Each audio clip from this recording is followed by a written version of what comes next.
how to balance MMA, bodybuilding, and social life, because not all of us want to go the whole way and go to the UFC, get to the Dana White Contender Series, go to the UFC, and then become a pro MMA fighter and then fight in the UFC and earn a living. Some of us just want to get big and intimidating and then also be capable of violence. Then at the same time, we want to have a bit of a social life. So how do we balance all three of those together?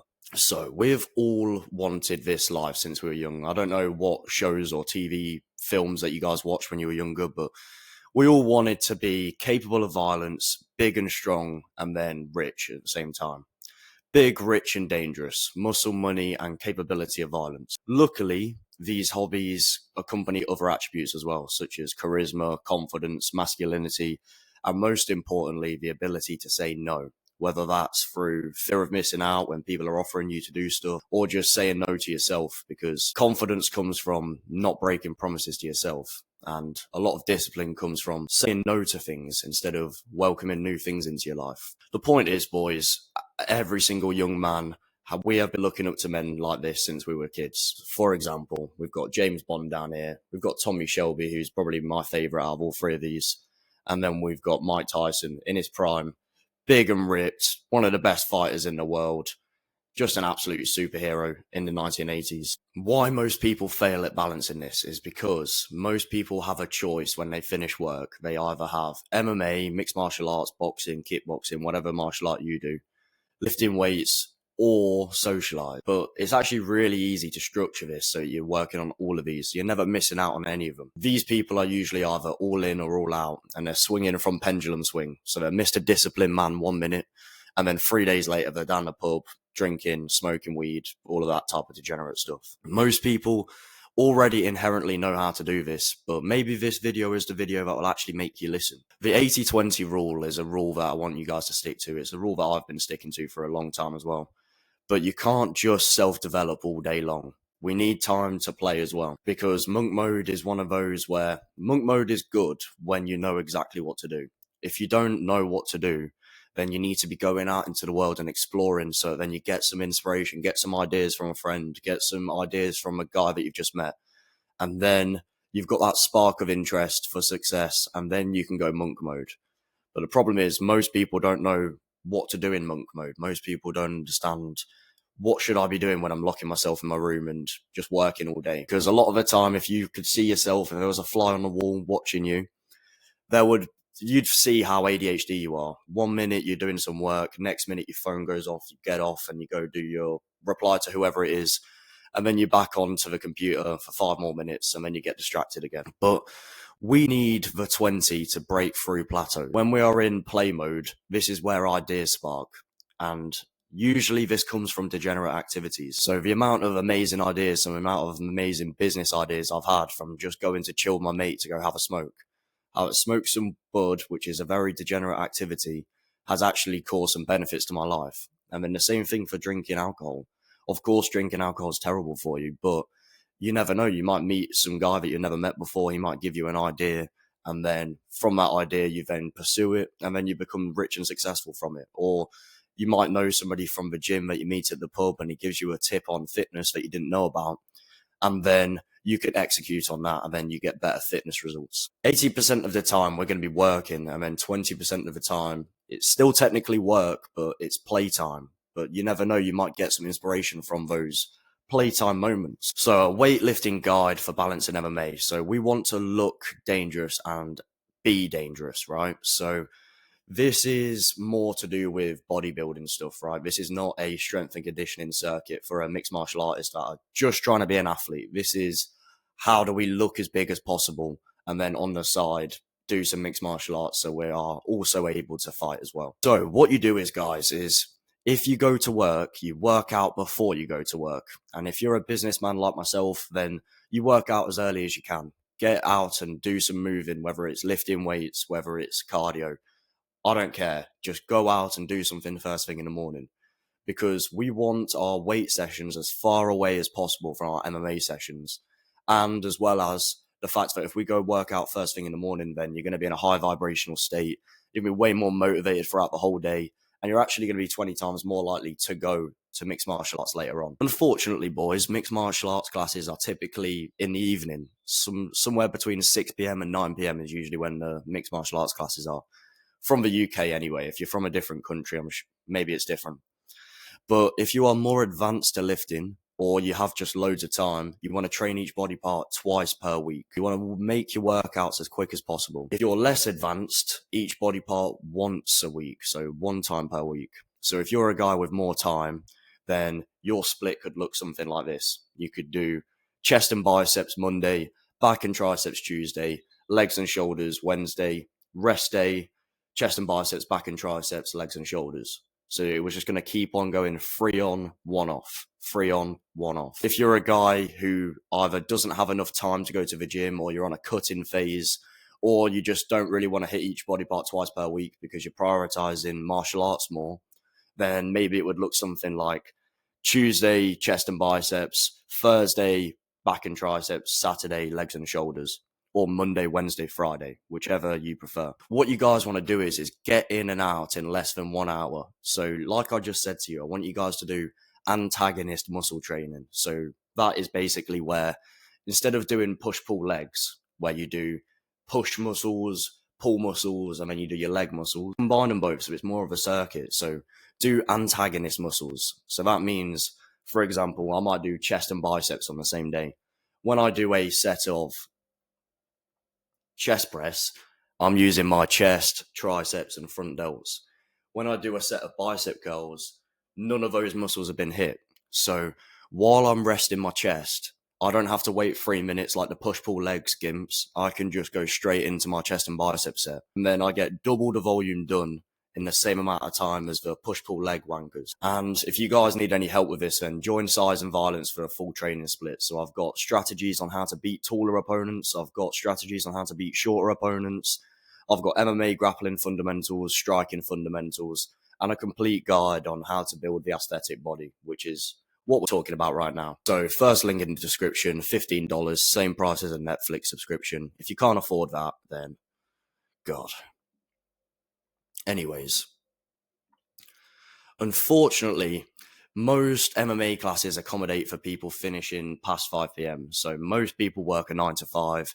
That means that the MMA businesses have to make their classes go from 6 p.m. to 9 p.m. Luckily, you should have already done your workout this morning. Whether you did weight training, whether you did cardio, you should have worked out first thing in the morning. You should be in a high vibrational state already. But for me, MMA is my weekday play day, if that makes sense. So in the evenings, my MMA mixed martial arts for me is play. Okay, so this is my version of it. So I'm killing 2 birds with 1 stone here. But you guys need to learn to love the sport and just understand that mixed martial arts, or any martial art in general, is a love-hate relationship. So learn to love the sport and just understand that you're going to have good days and you're going to have bad days. But it's very important that you guys get carbs in before and after workout, because you're going to need the carbs for tomorrow morning when you go lift weights. So you're going to finish your MMA class at 9 p.m. You're going to need a big carb refeed in because you're going to go lift weights in the morning.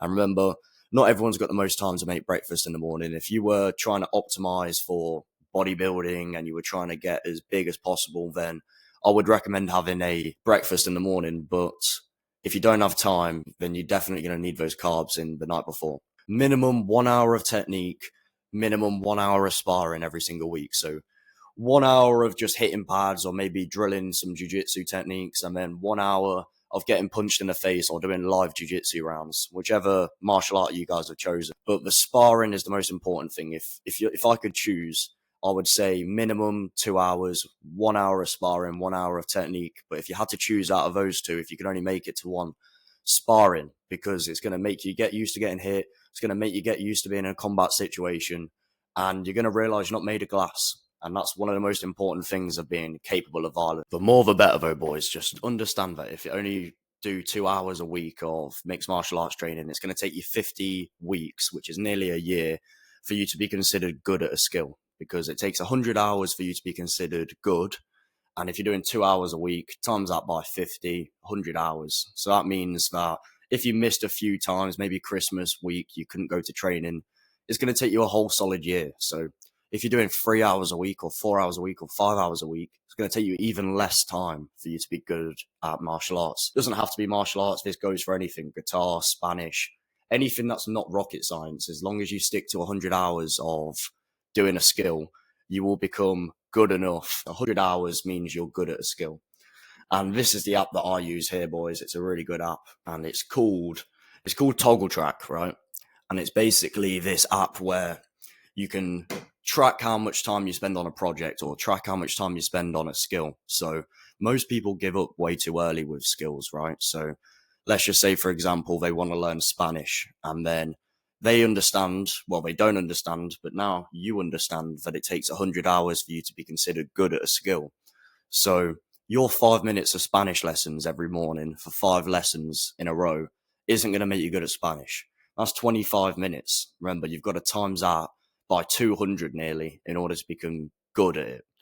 So every single day, you have to do 200 days of 5 minutes before you're considered decent at Spanish. I might have done the maths wrong there, boys, but you guys understand the point there. Keep on getting the reps in until you're not shit. And then when you're not shit, it's all about just maintenance. Just like in the gym, you get to the point where you're muscly enough. You only have to do a third of the amount of volume in order to keep the muscle on your frame as it took for you to build the muscle on your frame. Very similar to lifting weights. If it took you 12 sets of chest in order to build the chest, it only takes you 4 sets of chest to keep the chest. And I'd say it's probably about the same with mixed martial arts. If you were going 6 days a week to build up the skills, you probably only need to go twice a week, 3 times a week in order to maintain the skills. And remember, guys, you don't need to be competing, but you just need to be capable of violence. That's it. You just need to be capable, and that's the bare minimum.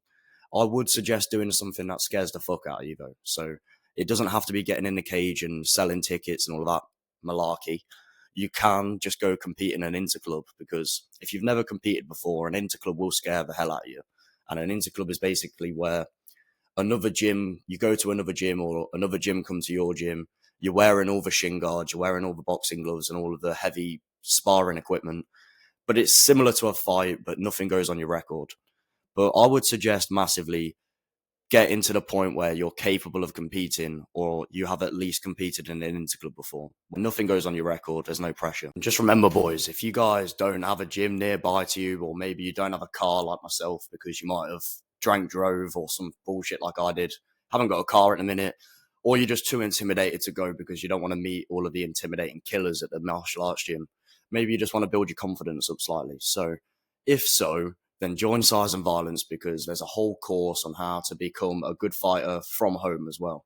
And if you're already a fighter as well, there's strategies on how to beat the taller opponents, how to deal with shorter opponents, footwork and head movement drills, There's unlimited mixed martial arts content on there. And if you guys can't afford $15 to buy it, then just go to my Instagram and watch all of my free content as well. So this channel here is more for self-improvement, advanced self-improvement for your fitness and then your martial arts too. But then on my Instagram, there's a lot more short form content with martial arts techniques, stuff that you guys will probably use in sparring if you already do sparring as it is. So yeah, join Size and Violence, boys, $15. The last aspect, social life. Unfortunately for me, and I'm sure you're the same, but MMA, there's no MMA on weekends in the evening time, unfortunately. During the week, MMA is my social life, surrounded by disciplined killers all the time. But on the weekend, our evenings are pretty free. The gyms shut early, the mixed martial arts gyms shut early as well. And what I do is, boys, is I prioritize experiences over short-term dopamine. So playing pool, table tennis, poker, bowling, darts, anything that's not just sitting around and just sipping beer or eating, because we're trying to balance fitness and mixed martial arts. If you're a mixed martial artist, you have to keep your weight low all the time, especially if you're wanting to compete. And if you're into fitness, you don't want to look fat. And if you're sat around eating dinner all the time and just drinking beer and high calorie stuff, then you're going to get fat, right? But it's also 100 times easier to socialize with people when doing activities, especially ones that you enjoy. People that like you will do what you want. So whether you're on a date, whether you're going to play some sports with your friends, or whether you're just going out to socialize with your friends, if they truly like you, then they'll do what you want to do. So just understand that if you guys don't want to sit around and eat food and just drink and sat in front of a table, maybe you're having bottomless brunch or something, then prioritize activities over having like short-term dopamine stuff, because it's way more fun. You get way more socializing, and it's just a way better night, boys. And the next day, you're not going to regret it either. The structures follow then, boys. Weekday mornings, lift before work or ASAP in the morning. So if you're a business owner like myself, work out as early as you can in the morning. If your gym opens at 6, turn up for 5:45 and get it done as early as you can. If you guys start work at 9 a.m., then maybe just get to the gym for 7 a.m. So you've got time to do your workout. You've got time to wash your face and do all of the gay self-improvement stuff. And then weekday evenings, 1 to 2 hours of martial arts, 2 to 5 times a week. So you don't have to do this every single week, but 1 to 2 hours of martial arts, 2 to 5 times a week should be the bare minimum if you're trying to become decent at fighting. Weekend mornings, martial arts or lifting weights. So at my gym, I've got the key because I'm one of the coaches. I can just open up the gym and host a sparring session if I wanted to. So I personally do mixed martial arts, but if I didn't have that ability to do that and there wasn't any morning classes on, I would lift weights instead. And then weekend evenings, play, but prioritize activities over short-term pleasure. So for example, drinking at a pub, bottomless brunch, going out for food or even fast food. I wouldn't recommend doing those things if you're trying to balance fitness and martial arts on top of your social life. Try and actually do some activities, boys. Try and actually move around. Maybe break the touch barrier with a girl on a date instead of just sat down having an interview with a woman. Diet on the weekdays. So carbs and protein before and after weights and mixed martial arts. Unless you're like me and you're a business owner and you need to concentrate, I would recommend having 3 to 5 meals a day. If you're more of a entrepreneur and you need to sit in front of your computer and you struggle concentrating, I would suggest having less meals and fasting for a longer amount of time. It's so much harder to work in front of your computer when you've got fucking food to worry about and then digesting the food. It's going to ruin your productivity. Diet on weekends. Low calorie, high protein, and big portions before you go out. So salads, protein ice cream, anything that makes your stomach look impregnated, but then at the same time doesn't make you consume a lot of calories. So my one I like to do is just a massive salad bowl, something about triple the size of my head, and then I'll eat that before I go out, and I'm not thinking about food all night, and then I'm also having a good time because I'm doing activities, and then I'm not thinking about binging my face off. It's all balanced, boys. Follow this guide for a few months, boys, and you'll become the man you wanted to be. Amazing charisma and charm, a ripped physique that people respect without you even having to open your mouth. The capability of ending someone if you absolutely needed to. Maybe somebody was talking to your girlfriend that you didn't like, or maybe somebody said something disrespectful to your mum. You have the capability to just tell them to shut the fuck up. And if they don't, then you're going to be able to knock them out if you want to. You'll become the cool, calm, composed, good-looking guy who has the ability to decapitate someone if you absolutely needed to, in many different ways, depending on which martial art you've chosen. But yeah, like I say, boys, join Size and Violence. We'll go into way more detail on how to balance this lifestyle. I've been doing this lifestyle for about 5-10 years now, boys.